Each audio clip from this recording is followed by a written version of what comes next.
Bugün iftar sofralarınız için hem sunumu hem de lezzetiyle favoriniz olacak harika bir kafes köfte tarifi yapacağız. Kafes köfteleri milföyle hazırlayacağız ve daha doyurucu olabilmesi için de taze otlarla hazırladığımız güzel bir yoğurt sos yapacağız altına.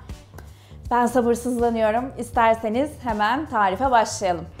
Şimdi köftemizi yapıyoruz. Yarım kilo az yağlı dana kıyma. Üzerine bir tane yumurta. Yaklaşık bir su bardağı kadar galeta unu. Bir tane rendelenmiş soğan var. Bir diş ezilmiş, rendelenmiş sarımsak koyuyorum. Baharatlardan koyuyoruz. Yine köfteye konan genel baharatlardan 1,5-2 çay kaşığı kadar tuz, 1 çay kaşığı kadar karabiber, 1,5 çay kaşığı kimyon ve 1 çay kaşığı toz kırmızı biber var. Hepsini ekliyorum beraber. Yarım demetten biraz fazla doğranmış maydanozu ekliyorum içerisine. Siz dilerseniz taze soğan da ekleyebilirsiniz. Çok az sıvı yağ ekliyorum. Az yağlı kıyma olduğu için 1 yemek kaşığı kadar da sıvı yağ ekledim. Şöyle. Bir de 3 yemek kaşığı, 4 yemek kaşığı kadar su ekleyeceğim. Galeta unu yerine ekmek kırıntılarında, bayatlamış ekmek kırıntılarında kullanabilirsiniz tabii ki. Şimdi harcımızı bir güzel yoğuruyoruz.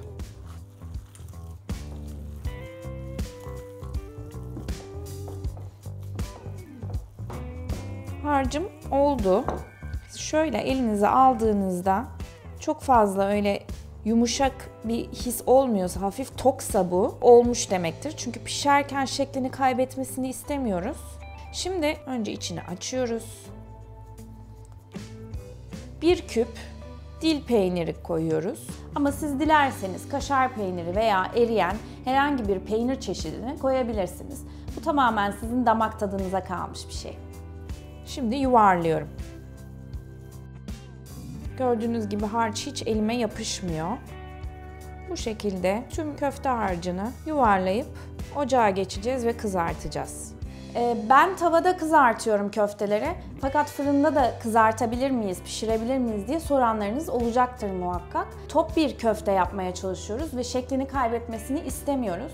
Fırındayken tabii ki ara ara çevirerek de pişirebilirsiniz orada ama tavada daha kolay olacaktır yuvarlamak ve kontrollü olarak pişirmek. O yüzden ben tavada kızartmanızı tercih ediyorum. Az yağda olur, çok yağda olur fark etmez. Yine sizin tercihinize kalmış bir şey.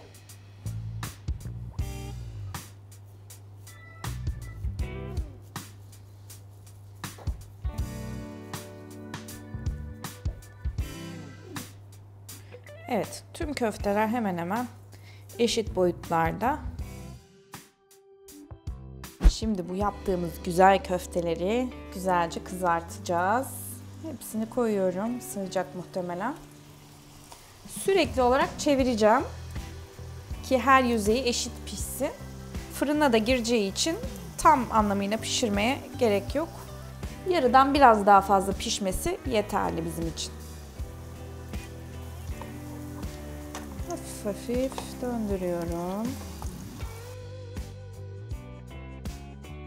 Yuvarlaklıklarını kaybetmemek için şu şekilde de pişirebilirsiniz. Hafif hafif ara ara sallayarak. Evet. Köfteler pişti. Ocağın altını kapattım. Şimdi pişirme kağıdı serili fırın tepsisine hepsini aralıklı olarak dizeceğim.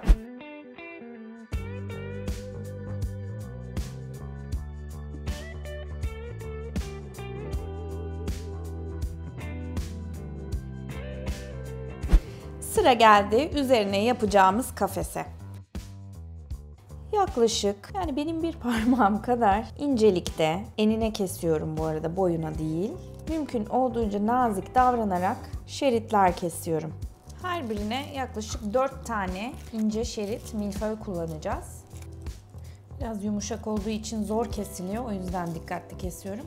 Ama yumuşak olmasının bir sebebi var. Onu da birazdan göstereceğim size. Milföylerin genelde 2 çeşidi oluyor. Biri normal sade, biri de tereyağlı. Benim kullandığım tereyağlı milföy. Akşam yemeklerini hazırlarken milföy kullanacaksınız. Tereyağlı daha farklı bir lezzet veriyor. Tavsiye ederim. Ama tabii ki de normal milföy hamuruyla da, sade olanıyla da yapabilirsiniz. Şimdi pişirdiğimiz köftelerin üzerine hazırladığımız şeritleri önce artı şeklinde. Bu arada bunu da söyleyeyim. Milföylerin oda sıcaklığında olmasının bir sebebi var demiştim. Bunun sebebi köftelerin üzerine o kafes şeklini verirken esnemesi ve alta doğru kıvrılmasını sağlayacağız. Yani esnek oluyor ve uzuyor milföy hamurumuz. Dondurulmuş olarak çıkardığınızda tabii ki kesmesi daha kolay oluyor. Biraz bekletmeniz gerekecek tekrardan. Muhakkak milföylerin yumuşak olmasına dikkat edin. Artı işaretini yaptık. Şimdi bunun tam tersini X işaretinin üzerine yapıyoruz. Kafes şeklini bu şekilde veriyoruz.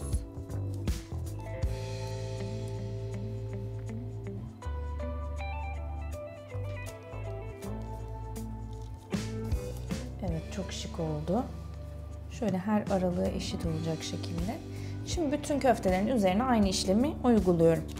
Hepsine bir güzel milföylerimizi döşedik, güzel bir kafes yaptık. Ben yumurta sarısı süreceğim üstüne. Daha sonra da tam orta kısımlarına çörek otu serpiştireceğim.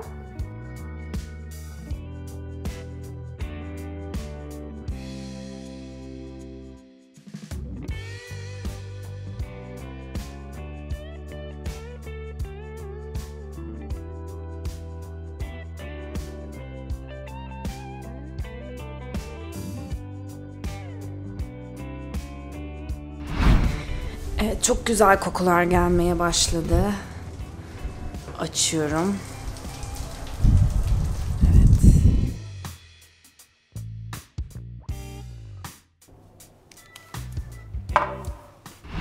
Fırından çıkardığımız kafes köfteler dinlenirken biz de altına güzel bir yoğurtlu karışım yapalım diyorum. Bu şekilde sunalım. Hem daha şık olacak hem de lezzetine lezzet katmış olacağız. Ben ev yoğurduyla hazırlıyorum. Elimde olan ev yoğurduydu. Biraz çırptım, sulanmıştı. Süzme yoğurt da çok yakışacaktır. Ya da kuru cacık yaparak farklı bir lezzet katabilirsiniz. Kuru cacıkla da çok güzel oluyor. Köfte çok yakışıyor. Şimdi içerisine bir diş sarımsak koyacağım.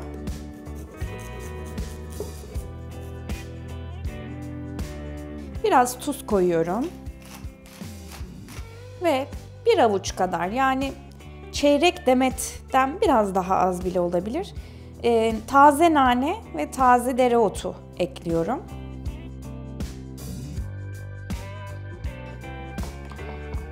İyice karıştırıyorum. Şimdi bunu artık servis tabağına ekleme zamanı. Şöyle orta kısmına doğru 2-3 kaşık koyacağım.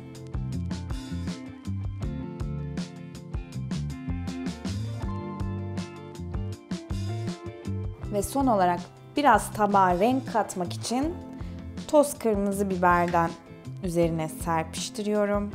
Şöyle gelişigüzel fırlattım. Kafes köftemiz hazır.